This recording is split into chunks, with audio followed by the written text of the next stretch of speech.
అన్నదాత అన్నదాత మీ అన్నదాత చెమటోడ్చి ఆహారాన్నందించే రైతన్న అనునిత్యం నీ కండదండగా నిలిచే నేస్తం ఎవరన్నా అన్నదాత అన్నదాత మీ అన్నదాత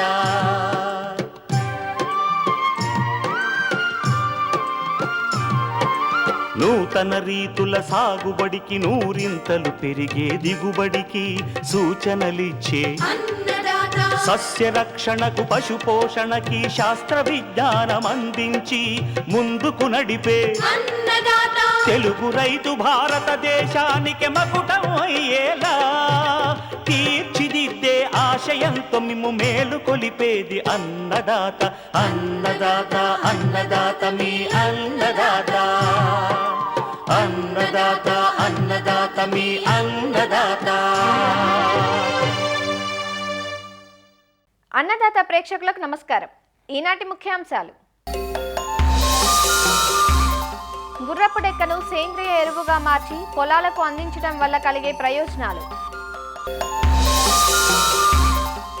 ఆంగ్రో రూపొందించిన ఖరీఫ్ కనువైన మొక్కజొన్న చిరుధాన్యపు పంటల్లో నూతన వంగడాలు, ఇంకా జై కిసాన్ వ్యవసాయ సమాచారం.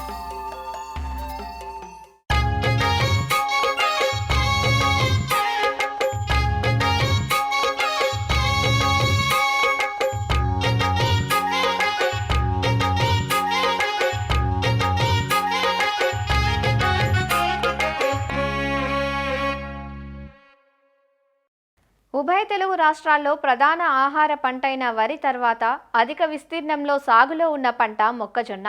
మొక్కజొన్న తర్వాతి స్థానాల్లో ఉన్నాయి చిరుధాన్యాలైన జొన్న, సజ్జ, కొర్ర, వరిగ, రాగి మొదలైనవి. మారుతున్న పరిస్థితులతో వీటి సాగు విస్తీర్ణం కూడా పెరుగుతోంది. అయితే ఈ పంటల్లో పాత రకాలే కాకుండా గత కొన్ని సంవత్సరాల నుంచి ఆచార్య ఎన్జీ రంగా వ్యవసాయ విశ్వవిద్యాలయం వారు కొన్ని రకాలను రూపొందించి చిరు సంచుల దశలో రైతులకు అందుబాటులోకి తెచ్చారు. రాబోయే ఖరీఫ్ కాలానికి అనువుగా ఉంటాయంటూ ఆంగ్రూ రూపొందించిన మొక్కజొన్న చిరుధాన్యపు వంగడాలు వాటి గుణగణాలను తెలియజేస్తున్నారు మొక్కజొన్న ముతక ధాన్యాల విభాగం ప్రధాన శాస్త్రవేత్త డాక్టర్ సివి చంద్రమోహన్ రెడ్డి. మనకు ఈ మొక్కజొన్న విషయానికి వస్తే మన రాష్ట్రములో 25-26 సంవత్సరానికి గాను దాదాపుగా 3,40,000 హెక్టార్లలో సాగులో ఉంది. అంటే దాదాపుగా గత సంవత్సరంతో పోల్చుకున్నా కూడా ఈ సంవత్సరము మొక్కజొన్న విస్తీర్ణము ఖరీఫ్లోనూ బాగా పెరిగింది మరియు రబీలో కూడా పెరిగింది.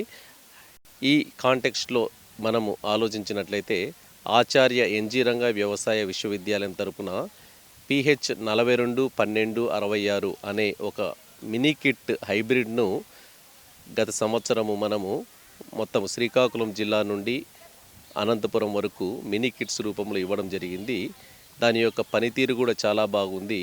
అలాగే 2వ సంవత్సరము మినీ కిట్ కింద మనము ఈ హైబ్రిడ్ను మనం ప్రతిపాదిస్తున్నాము. వివిధ జిల్లాలలో ఈ రకాన్ని మనం ఖరీఫ్కు మరియు రబీకి గాను ఈ మినీ కిట్స్ ఇవ్వడం జరుగుతూ ఉంది.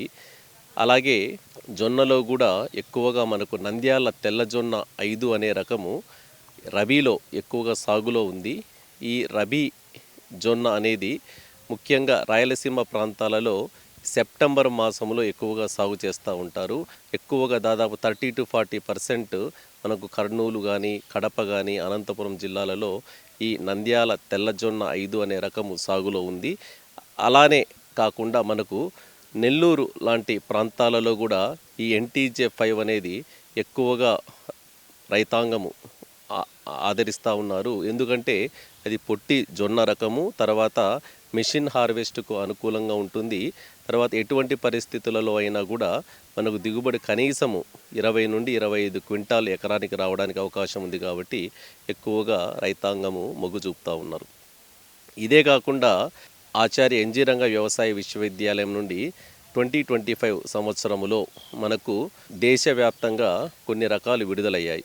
వాటిలో వరిగా అనే చిరుధాన్యపు పంటలో అల్లూరి అనే ఒక రకము నేషనల్ లెవెల్లో 7 రాష్ట్రాలకు సిఫారసు కాబడినది.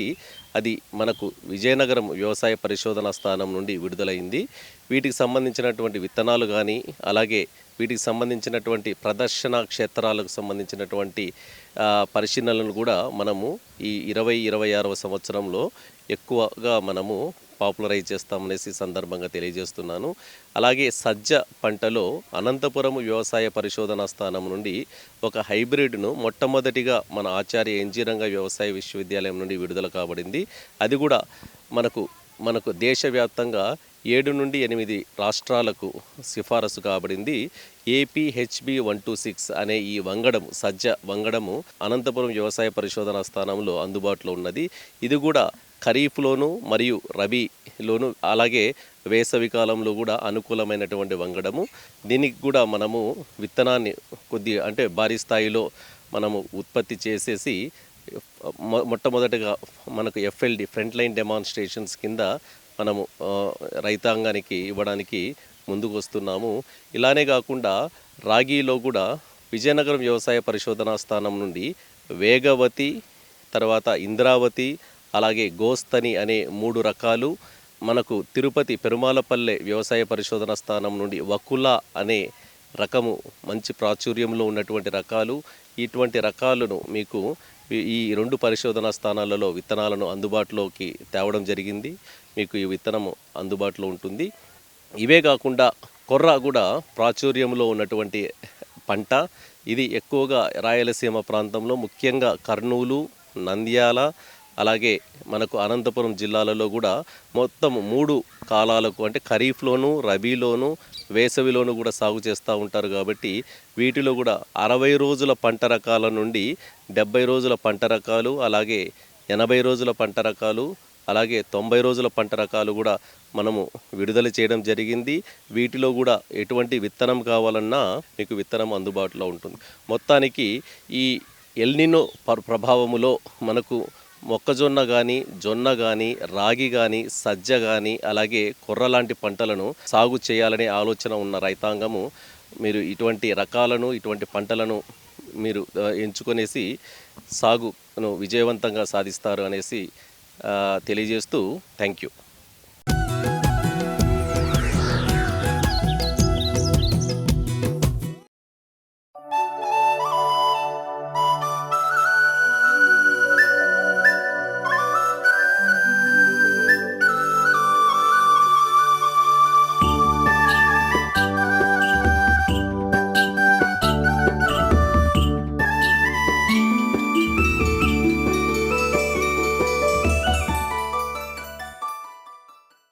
గుర్రపు డెక్క నీటిలో తేలియాడుతూ పెరిగే ఒక కలుపు మొక్క.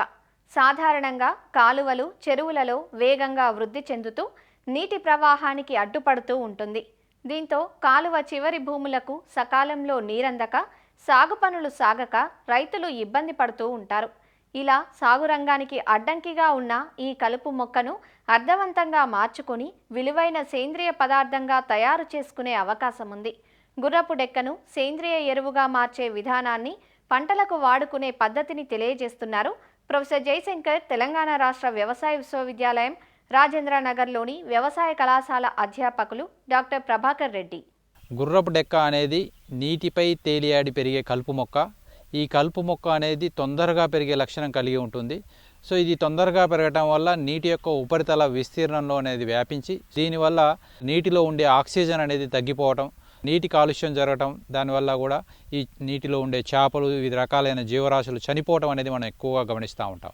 ఈ యొక్క సమస్యను మనం అధిగమించడానికి గుర్రపు డెక్కను అనేది సేంద్రియ ఎరువుగా మార్చుకోవటం ద్వారా మనం యొక్క ఈ నీటి కాలుష్యాన్ని తగ్గించడమే కాకుండా ప్రస్తుతం మనకు సేంద్రియ ఎరువులైన పశువుల ఎరువు, కోళ్ళ ఎరువు, గొర్రెల ఎరువు అనేది అందుబాటులో లేదు. మనకు పంటలకు కావాల్సిన సేంద్రియ ఎరువును మనం అందించలేకపోతున్నాం. కాబట్టి గుర్రపు డెక్కను అనేది సేంద్రియ ఎరువుగా మార్చుకోవడం ద్వారా మనం ఈ యొక్క పంట పొలాల్లో ఈ యొక్క రసాయన ఎరువులపై పెట్టే వినియోగాన్ని తగ్గించుకోవచ్చు. దాంతోపాటు ఈ సేంద్రియ కర్బనాన్ని కూడా పెంచుకునే అవకాశం ఉంటుంది. కాబట్టి అంటే 100 టన్నులు వాడినట్లయితే 10 టన్నుల వరకు మనం సేంద్రియ ఎరువు వచ్చే అవకాశం ఉంటుంది. ఎందుకంటే ఈ గుర్రపు డెక్కలో నీటి శాతం అనేది చాలా ఎక్కువగా ఉంటుంది. కాబట్టి మనకు తక్కువ మోతాదులో కంపోస్ట్ బయటకు వస్తుంది.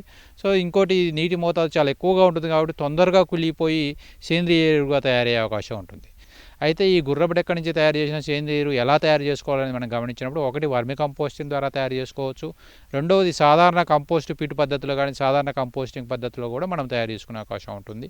అయితే ఈ వర్మి కంపోస్ట్ పద్ధతిలో మనం ఈ యొక్క గుర్రపు డెక్క ద్వారా ఎలా సేంద్రియ ఎరువు తయారు చేసుకోవచ్చు అనే మన అంశాన్ని మనం గమనించినప్పుడు, ముందుగా మనకు ఈ గుర్రపు డెక్క పెరిగే చెరువులు, కాలువలు, నదులు, సో వీటి ఉపరితలంలో విస్తీర్ణంలో ఎక్కువగా ఉంటుంది కాబట్టి ముందుగా ఈ నీటి ఉపరితలం నుంచి దీన్ని బయటికి తీసి బాగా ఆరనిచ్చి ఎండబెట్టి, సో దాంట్లో ఉండే నీటి శాతం తగ్గే వరకు ఎండబెట్టి, తర్వాత ఈ గుర్రపు డెక్కను పశువుల పేడను కనుక మనం కలిపి ఒక 40-45 రోజులు పాక్షికంగా కుళ్ళే విధంగా పక్కకు పెట్టినట్లయితే, పాక్షికంగా కుళ్ళిపోయిన గుర్రపు డెక్క అనేది మనం వర్మి కంపోస్ట్ షెడ్లోకి తీసుకొని, అంటే 1 టన్ను సేంద్రియ ఎరువుకి మనం ఒక 1500 వరకు వానపాములు కనుక వదిలినట్లయితే 60 రోజుల్లో మనకి ఈ యొక్క గుర్రపు డెక్క నుంచి వర్మి కంపోస్ట్ తయారవుతుంది. సంవత్సరంలో 6 సార్లు మనం వర్మి కంపోస్ట్ తయారు చేసుకునే అవకాశం ఉంటుంది. మనం పెద్ద ఎత్తున ఈ వర్మి కంపోస్ట్ షెడ్లు కనుక మనం పెట్టుకున్నట్లయితే వర్మి కంపోస్ట్ని తయారు చేసుకునే అవకాశం ఉంటుంది. సో ఈ ఏంటంటే ఈ గుర్రపు డెక్క అనేది నీటిలో కరిగి ఉండే నత్రజని, భాస్వరం, పొటాషియంని గ్రహించి మొక్క తొందరగా పెరుగుతుంది కాబట్టి, సో దీని ద్వారా తయారు చేసిన వర్మి కంపోస్ట్లో కూడా మనకి ఈ యొక్క పోషకాల మోతాదు అనేది చాలా ఎక్కువగా ఉంటుంది. ముఖ్యంగా చూసినట్లయితే మనకు వర్షాలు పడినప్పుడు ఈ పంటల్లో వేసిన ఈ యొక్క రసాయన ఎరువులన్నీ ఈ వర్షపు నీటిలో కరిగి ఆ నీరు కాలువల్లోకి వెళ్ళటం, ఆ కాలువల్లో నీరు చెరువుల్లోకి తర్వాత నదుల్లోకి వెళ్ళటం గమనిస్తున్నాం కాబట్టి, సో ఈ నేలల్లో ఈ నీటిలో నత్రజని, భాస్వరం, పొటాషియం ఎక్కువగా ఉంటుంది. వీటిని గ్రహించిన ఈ యొక్క గుర్రపు డెక్కలో కూడా ఈ యొక్క పోషకాల మోతాదు ఎక్కువగా ఉంటుంది కాబట్టి వాటి నుంచి తయారు చేసిన కంపోస్ట్లో కూడా ఈ యొక్క పోషకాల మోతాదు ఎక్కువగా ఉంటుంది. దాంతోపాటు కొంత మోతాదులో సూక్ష్మ పోషకాలు కూడా అధికంగా ఉంటాయి కాబట్టి గుర్రపు డెక్క ద్వారా తయారు చేసిన వర్మీ కంపోస్ట్ కూడా చాలా వరకు కూడా మొక్కలకు ఉపయోగపడుతుంది. ఈ సాధారణ కంపోస్ట్ పద్ధతులు కనుక మనం చూసుకున్నట్లయితే ముందుగా గుర్రపు డెక్కని మనము కంపోస్ట్ పిట్లో వేసి, తర్వాత దానిపైన మనము ఈ యొక్క పశువుల పేడను, అంటే దాన్ని 8 ఇంచుల మందంలో వేసి, తర్వాత దీన్ని 4 ఇంచుల మందంలో పశువుల పేడను వేసి, తర్వాత దీనిపైన ఒక 5 నుంచి 10 కిలోల వరకు సింగిల్ సూపర్ ఫాస్ఫేట్ని కనుక వేసుకున్నట్లయితే, సో దానిపై కొంతవరకు సన్నటి మట్టిని కనుక వేసుకున్నట్లయితే తొందరగా కంపోస్ట్ తయారవుతుంది.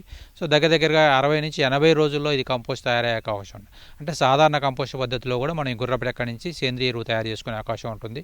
సో ఈ సేంద్రియ ఎరువు మనం ఎంత మోతాదులో వేసుకోవచ్చు, ఎంత పోషకాలు ఉన్నది మనం గమనించినట్లయితే, ఒక 1000 కిలోల అంటే 1 టన్ను గుర్రపు డెక్క ద్వారా తయారు చేసిన సేంద్రియ ఎరువులో 20 నుంచి 25 కిలోల వరకు నత్రజని, దాంతోపాటు 10 కిలోల వరకు భాస్వరం, దాంతోపాటు 25 నుంచి 30 కిలోల వరకు పొటాషియం అందుబాటులో ఉంటుంది. సో దీని ద్వారా మనం రసాయన ఎరువులపై పెట్టే ఖర్చు తగ్గుతుంది. దాంతోపాటు నేలలో సేంద్రియ కర్బనం పెరుగుతుంది, నేలలో ఉండే యొక్క పోషకాల మోతాదు పెరుగుతుంది, నేలలో జీవ సంబంధ లక్షణాలు మెరుగుపడతాయి కాబట్టి దీని ద్వారా నేల యొక్క భౌతిక లక్షణాలు కూడా మెరుగుపడి ఈ యొక్క పంటకు అధిక దిగుబడి వచ్చే అవకాశం ఉంటుంది. కాబట్టి సో ఇది ఎంత మోతాదులో వేసుకోవాలని మనం గమనించినప్పుడు 1 ఎకరాకు మనకు 3 టన్నుల వరకు కూడా ఈ యొక్క గుర్రపు డెక్క ద్వారా తయారు చేసిన సేంద్రియ ఎరువు వేసుకోవచ్చు. అదే ఉద్యానవన పంటలు అయినప్పుడు మనం పంట యొక్క వయసును బట్టి 10 నుంచి 15 కిలోల వరకు కూడా గుర్రపు డెక్క ద్వారా తయారు చేసిన సేంద్రియ ఎరువును వేసుకునే అవకాశం ఉంటుంది. సో ఈ విధంగా మనం గుర్రపు డెక్క అనేది ఈ యొక్క నీటిపై విస్తరించి ఎంతో కాలుష్యాన్ని కలుగజేస్తుంది కాబట్టి దీన్ని అధిగమించడానికి, ప్రస్తుతం సేంద్రియ ఎరువులు మనకు అందుబాటులో లేవు కాబట్టి దాన్ని కూడా అధిగమించడానికి ఈ యొక్క వేస్ట్గా ఉండే గుర్రపు డెక్క ద్వారా మనం సేంద్రియ ఎరువులు తయారు చేసుకున్నట్లయితే మనకి ఎంతగానో ఉపయోగపడుతుంది. కాకపోతే ఇక్కడ మనం గమనించవలసిన అంశం ఏంటంటే, ఎక్కడైతే మనకు హానికరమైన ధాతువులు అంటే పరిశ్రమలు అధికంగా ఉండే ఏరియాలో ఆ చెరువులపై పెరిగే ఈ కలుపు మొక్కను అనేది మనం కంపోస్ట్కు తీసుకోకూడదు. ఎందుకంటే అది నీటిలో కరిగి ఉండే వివిధ రకాలైన లోహాలు, ధాతువులు, రకాలైన మెటల్స్ని అది గ్రహిస్తుంది కాబట్టి వేర్ల ద్వారా క్యాడ్మియం, లెడ్, నికెల్, కోబాల్ట్, ఆర్సింక్ లాంటి లోహాలు కూడా ఈ యొక్క వేర్ల ద్వారా ఈ యొక్క గుర్రపు డెక్కలకు వెళ్ళే అవకాశం ఉంటుంది. కాబట్టి దీని ద్వారా తయారు చేసిన కంపోస్ట్ మన పంటలకు వేసినట్లయితే ఈ పంటల్లోకి కూడా ఈ యొక్క లోహాలు వెళ్ళిపోయే అవకాశం ఉంటుంది. కాబట్టి సో దీన్ని గమనించి ఇట్లాంటి చెరువులలో ఉండే గుర్రపు డెక్క అనేది మనం సేంద్రియ ఎరువు తయారు చేసుకోవడానికి తీసుకోకూడదు. సాధారణంగా సాగునీటి చెరువులు కానీ, తాగునీటి చెరువుల్లో కానీ, ఎలాంటి చెరువుల్లో కానీ ఉపరితలంపై పెరిగే గుర్రపు డెక్క ద్వారా మనం సేంద్రియ ఎరువులు తయారు చేసుకోవడం ద్వారా మనకు చాలా వరకు కూడా సేంద్రియ పదార్థాన్ని మనం మొక్కకు అందించవచ్చు. దాని ద్వారా నేలలో ఉండే సేంద్రియ కర్బనాన్ని మనం పెంచుకునే అవకాశం ఉంటుంది.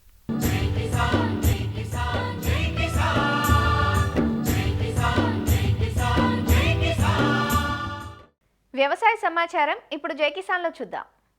ధాన్యం కొనుగోళ్లలో అధికారుల కఠిన నిబంధనలు కృష్ణా జిల్లా అన్నదాతలను ఆందోళనకు గురిచేస్తున్నాయి. తేమ శాతం వచ్చినా గోతాలు, హమాలీల పేరుతో ఇంకా కాంటాలు పెట్టకపోవడంతో తీవ్ర ఇబ్బందులు ఎదుర్కోవాల్సి వస్తోందంటూ రైతులు కలత చెందుతున్నారు. కొనుగోలు కేంద్రాల వద్ద సరైన వసతులు లేకపోవడంతో రైతులు రోడ్లపైనే ధాన్యాన్ని ఆరబోశారు. దాదాపు వారం 10 రోజులు కావస్తున్నా ఇంకా కొనుగోళ్లు జరక్క దళారులను ఆశ్రయించాల్సిన పరిస్థితి వస్తోందంటూ అన్నదాతలు వాపోతున్నారు.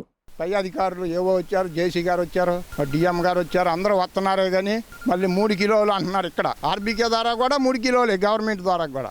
అక్కడికి వెళ్ళాక రైస్ మిల్ దగ్గరికి వెళ్ళాక క్షేమశాతం చూసి 5 కిలోలు అంటున్నాడు, ఒక్కొక్కడికి 4 అంటున్నాడు. 3 కానించి 5 వరకు నడుస్తుంది. ప్లస్ అక్కడ కూడా ఎక్కువ నోక అవుతుందంటే మళ్ళీ రేటు కటింగ్. ధాన్యం కొనుగోలు ప్రక్రియ చాలా తీవ్రంగా సంచుల కొరతతోటి, లేదా లారీల కొరతతోటి, అమాలీల కొరతతోటి సివిల్ సప్లై వాళ్ళు ముందుగానే ఏర్పాటు చేసుకోకపోవడం, ధాన్యం అంతా కూడా ఒకేసారిగా ఈ ఎండల తీవ్రత ఇతరత్ర కారణాల వల్ల ఒకసారిగా రావడం, ఈ ప్రక్రియ అంతా కూడా చాలా సంక్షోభంగా ఉంది.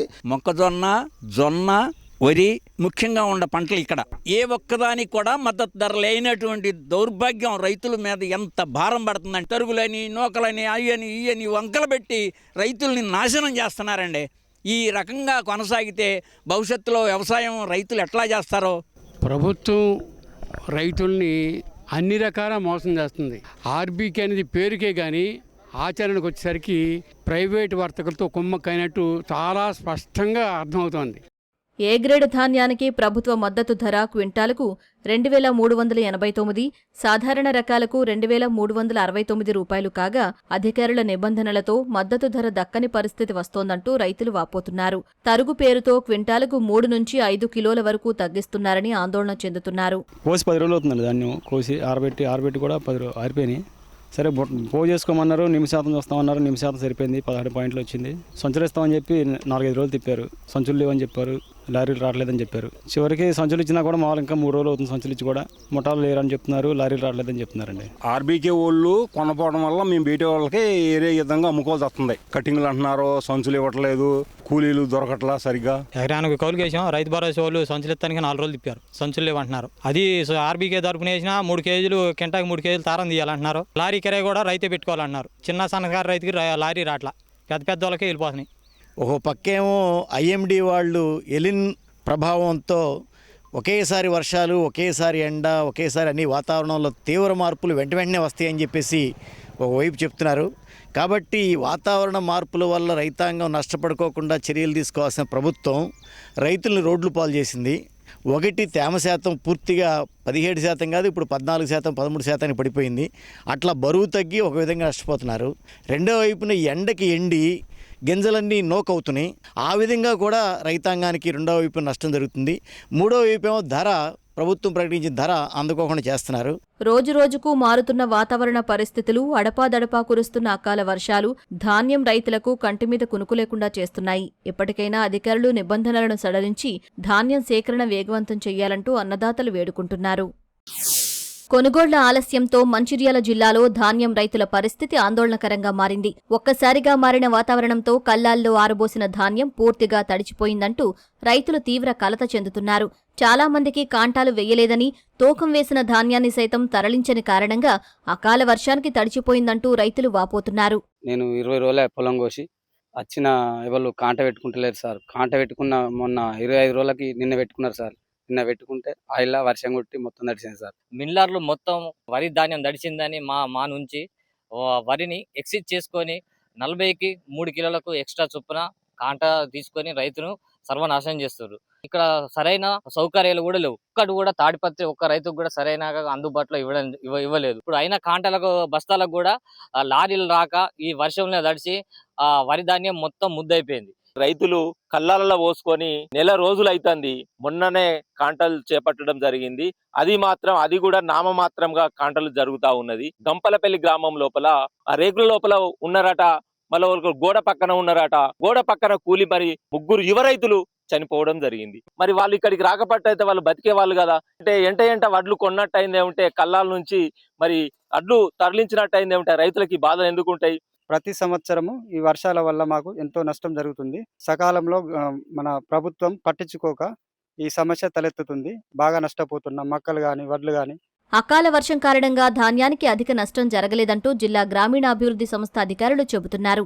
కలెక్టర్ ఆదేశాలకు అనుగుణంగా ధాన్యాన్ని వీలైనంత త్వరగా సేకరిస్తామని, రైతులు నాణ్యతా ప్రమాణాలను పాటించాలంటూ సూచిస్తున్నారు. అకాల వర్షాల వల్ల అక్కడక్కడ అంటే ఎక్కువ ఏం డ్యామేజ్ కాలేదు. నేను మార్నింగ్ నుండి మా సంబంధిత ఏపీఎం గారి ద్వారా తీసుకున్నటువంటి సమాచారాన్ని బట్టి వర్షం ఓన్లీ మంచిర్యాల పరిధిలో మాత్రమే, మంచిర్యాల లక్షట్పేట ఈ 2 మండలాలు ఉంది. మిగతా మండలాల్లో ఎక్కువ వర్షం లేదు. దట్టు జైపూర్ భీమారంలో కొద్ది తేలికపాటి వర్షాలు ఉన్నాయి కాబట్టి ఎక్కువ వరి అనేది తడవలేదు. తడిసినా కూడా ఇమీడియట్ కలెక్టర్ గారి యొక్క ఆదేశాల మేరకు ఇమీడియట్గా రైస్ మిల్స్ మరియు మనకు గోదామ్స్ అలాట్ చేసినారు.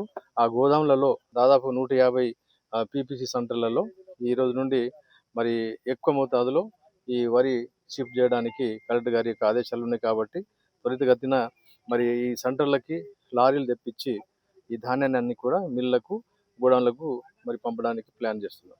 నీట్గా FAQ ప్రకారం ఉన్నటువంటి వడ్లను మాత్రమే కాంటబెడుతున్నాం. ప్యాడీ క్లీనర్స్ కూడా అక్కడక్కడ మేము అరేంజ్ చేసినాం. అధికారుల అలసత్వంతోనే ఆరుగాల కష్టం వర్షాలకు తడుస్తోందంటూ రైతులు ఆవేదన చెందుతున్నారు. ఎప్పటికైనా కొనుగోళ్లు చేయాలని డిమాండ్ చేస్తున్నారు. ఖమ్మం జిల్లా వైరా కృషి విజ్ఞాన కేంద్రంలో ఉద్యాన పంటల సాగుపై సదస్సు జరిగింది. ప్రజాపాలన ప్రగతి ప్రణాళికలో భాగంగా మే 4వ తేదీ నుంచి 9వ తేదీ వరకు 6 రోజుల పాటు రైతు వారం పేరిట సదస్సును ఏర్పాటు చేశారు. వ్యవసాయ, ఉద్యాన శాఖలు సంయుక్తంగా ఏర్పాటు చేసిన కార్యక్రమంలో ఆయిల్ పామ్ సాగు విస్తీర్ణం పెంచే దిశగా రైతులకు పలు సూచనలు అందించారు. ఆయిల్ పామ్కు డిమాండ్ పెరుగుతున్న నేపథ్యంలో నీటి వసతి ఉన్న రైతులు ఈ పంట సాగు దిశగా అడుగులు వేయాలంటూ సూచించారు. సంప్రదాయ పంటలకు భిన్నంగా పంటలు సాగు చేయాలని, అంతర పంటల సాగుతో రైతులకు లాభం చేకూరుతుందని వివరించారు. కార్యక్రమం ఏర్పాటులో భాగంగా పలు స్టాళ్లను ఏర్పాటు చేశారు. ఈ సమావేశానికి జిల్లాలోని వివిధ మండలాల నుంచి రైతులు అధిక సంఖ్యలో హాజరయ్యారు. ఆయిల్ పామ్ ఎరువులు కానీ లేకపోతే నీరు కానీ మనం ఈ సంవత్సరం సరిగ్గా ఇవ్వకపోతే ఈ సంవత్సరం ఏమీ తెలియదండి, మంచిగానే ఉంటుంది. వచ్చే సంవత్సరం కూడా మంచిగానే అనిపిస్తుంది. దాని ఎఫెక్ట్ మనకి 3వ సంవత్సరంలో కనిపిస్తుంది. సో అట్లాగే ఏంటి అంటే మనకి వేసినప్పుడు ఆయిల్ పామ్ 2వ సంవత్సరం 3వ సంవత్సరంలో మనకి పురుగులు కానీ తెగులు కానీ అంతగా కనిపించకపోవచ్చు. కానీ ఒకసారి మనకి పెద్దదయ్యే కొద్దీ 5 సంవత్సరాలు 10 సంవత్సరాలు అలా పెరిగే కొద్దీ కొన్ని రకాల పురుగుల వల్ల బాగా తెగుళ్ళ వల్ల కూడా మనకి బాగా నష్టం జరుగుతూ ఉంటుంది. సో ముందుగా మనము ఆయిల్ పామ్లో ఖచ్చితంగా పరిశుభ్రంగా ఉంచుకోవాలి. పురుగు కన్నా ఏదో ఒకటి నివారణ చేయొచ్చు, కానీ మనకు తెగుళ్ళు లాంటివి వచ్చాయంటే నివారణ చేయలేము. కానీ ఉన్న దానిని ఇంకొంచెం రాకుండా లేకపోతే పక్కదానికి అంటుకోకుండా ముఖ్యంగా చూసుకోవాలి. ఇప్పుడు మనము తడి ఇస్తూ ఉంటాము, డ్రిప్తో ఇస్తే ఏంటంటే ఏ మొక్కకి ఆ మొక్కకి ఆగిపోతూ ఉంటుంది కాబట్టి కొంచెము తెగులు సోకడం అనేది తగ్గుతూ ఉంటుంది. అదే మనం ఒట్టిగా తళ్ళిచ్చుకుంటూ పోయామనుకోండి, ఒక మొక్కలో ఏదైనా చిన్న తెగులు ఉంటే అది ఖచ్చితంగా పక్క మొక్కకి వెళ్తూ ఉంటుంది అన్నట్టు. సో అందుకనే ఎప్పుడైనా కూడా తడి కూడా మనము ఏ మొక్కకి ఆ మొక్కకి ఇచ్చుకుంటూ ఉండాలి. కాపర్ సంబంధిత మందులు వేసుకోకుండా ఉండాలి. వేసుకుంటే ఏమవుతుందంటే ఇవి తెగుళ్ళు అనేవి ఎక్కువగా పెరుగుతూ ఉంటాయి. అట్లాంటి జాగ్రత్తలు కూడా మనం తీసుకోవాలి. ఇప్పుడు వేసిన పద్ధతిలో మనం ఎటు చూసినా 9 మీటర్లు 9 మీటర్లు వేసుకున్నాం, త్రిభుజాకార పద్ధతులు వేసుకున్నాము. వాటి 2 మొక్కల మధ్య మన కోకో మొక్క పెట్టుకుంటే ఖచ్చితంగా 160 మొక్కలు పడటం జరుగుతుంది. ఈ 160 మొక్కలు పెట్టిన సంవత్సరంన్నరలో మనకి కాపుకి ఇవ్వటం జరుగుతుందండి. దీనికి మార్కెటింగ్ సదుపాయం కూడా ఉన్నది. మనకేంటంటే ఒక్క ప్లస్ ఆయిల్ పాము, కొబ్బరి ఇవన్నీ ఒక జాతి పంటలే. పెట్టినప్పుడు ఏంటంటే పెట్టుకున్నప్పుడు మనం గమనించాల్సిందంటే మార్కెటింగే మేజర్ మనం గమనించాల్సింది. ఇప్పుడైతే మార్కెటింగ్ ఇబ్బంది లేదు, కొంటున్నారు. దీనికి ప్రాసెసింగ్ ఇండస్ట్రీలు వస్తే ఇంకా బాగుంటుంది. మనం నూనె పంటలు అనేది అసలు వేయడం లేదండి. మీకు తెలిసిందే, ఇంతకుముందు అంటే పల్లీలు వేసేవాళ్ళము, పొద్దుతిరుగుడు వేసేవాళ్ళము, ఇట్లాంటివి మనం నువ్వులు వేసేవాళ్ళము, నువ్వులు కూడా ఉండేదండి. ఇప్పుడు ఏమవుతున్నాయి, అసలు నూనె పంటలు అనేది మనం వేయట్లే. ప్రతిరోజు ప్రతినిత్యం అవసరమైనది నూనె పంట. అందుకని నీటి వసతి ఉంటే కంపల్సరీ ప్రతి రైతు కూడా కొంత పంట మార్పిడి చేసుకోవాల్సిందిగా కోరుతున్నాను. మనము పంట కోసిన తర్వాత కొయ్యకాళ్ళన్నీ కాల్ చేస్తున్నామండి. దీనివలన ఏమవుతుందంటే మనము ఏమి చెయ్యకపోయినా, పశువుల ఎరువు కానీ ఏ ఎరువు వేయకపోయినా పర్వాలేదు, కానీ కాలిస్తే అక్కడ ఉన్న సేంద్రియ కర్బనము, పోషకాలన్నీ కూడా నశించిపోవడం జరుగుతుంది. సూక్ష్మజీవులు కూడా నశించిపోతున్నాయి, అన్నీ కూడా నాశనం అయిపోతున్నాయి. దయచేసి ఇది ఎవ్వరూ కాల్చకుండా ఉండాల్సిందిగా కోరుకుంటున్నాం. మరిన్ని విభిన్న అంశాలతో రేపటి అన్నదాతలో మళ్ళీ కలుసుకుందాం. నమస్కారం. అన్నదాతలు తమ సందేహాలు, సమస్యలను 1800-425-4085 టోల్ ఫ్రీ నెంబర్లో ఉదయం 10 గంటల నుంచి 11 గంటల మధ్య పని దినాలలో సంప్రదించగలరు. ఈ కార్యక్రమాన్ని యూట్యూబ్లో www.youtube.com/annadaata ETV లింక్ ద్వారా వీక్షించవచ్చు.